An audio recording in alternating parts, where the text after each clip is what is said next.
Hello, BookTube, and welcome back. I am continuing my read along of the Baillie Gifford. Now, the Baillie Gifford is a prize for non-fiction books that's been published in the UK between October and October. So it's an annual thing, and they usually long list about 12 books. I attempt to read them before the shortlist gets announced. But I can't this year because one of the books is actually published on the day the shortlist gets announced, which is really annoying. But it's been a good batch so far, and the book I'm going to be talking about right now is Lone Wolf. This is by Adam Weymouth. Now, this is looking at, well, it's focusing on a wolf, and I hope I'm pronouncing this correctly, Schlausch.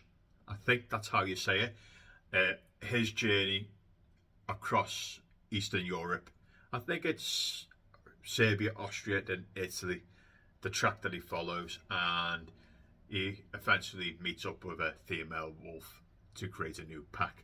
Now, this is all about the history of wolf dispersal, human and wolf relations, how we seek and destroy them across the globe. It gives you positive people who think, the reintroduction of wolves is a good thing. It's also got the guys on the other side of the fence who are worried what wolves might do to their livestock and farms, etc. It also discusses that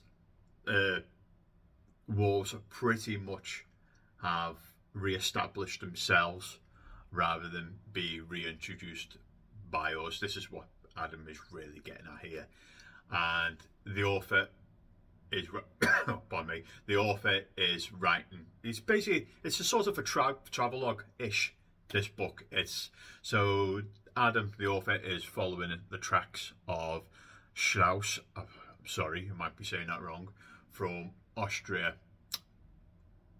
Serbia, Austria, and northern Italy.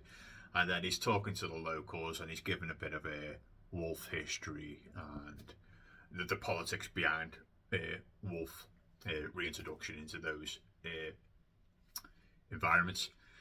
Now, I absolutely adored this book. This is probably one of my favourites of the Baillie Gifford long list.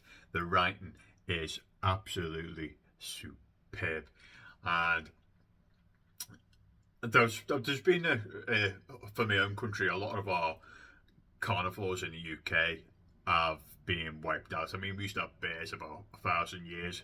They're gone. We used to have lynxes. They think they went in the 13th century, and then the last of the wolves got shot and killed in the 17th century. So the largest carnivore in the UK right now is a badger, and you don't get packs of them hunt you down in packs, do you?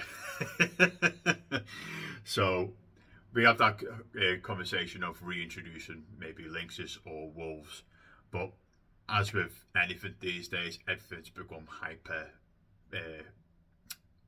partisanish. So people have got really strong opinions either way.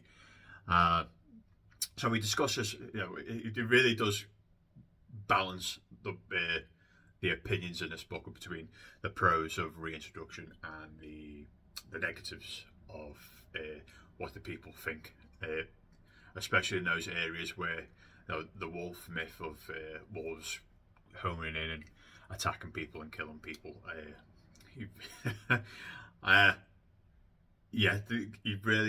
Adam really blends a travelogue, wolf history, and politics into one easily readable, incredibly digestible book. This is a nature book done right. It is a really, really good, fascinating read. And that's pretty much all I can say about it. I mean, I'm not a book reviewer at all. I'm more giving my opinion of when I've finished a book, what I actually think of it. And this book is sublime. It's really, really well done. So if you're interested in wolf history, how wolves are re-establishing themselves with protection. Now, they've got EU's protecting the well, sort of protecting the wolf population in Europe right now, and that's why the wolves have been able to re-establish themselves rather than being reintroduced. So if that is your flavour of book, bit of nature, bit of wolf history, bit of politics behind.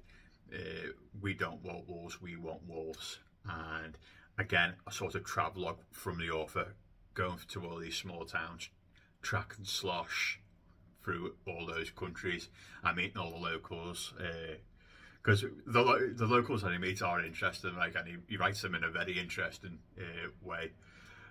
If that sounds up your street, pick up this book. You won't be disappointed. And that is Lone Wolf by Adam Weymouth.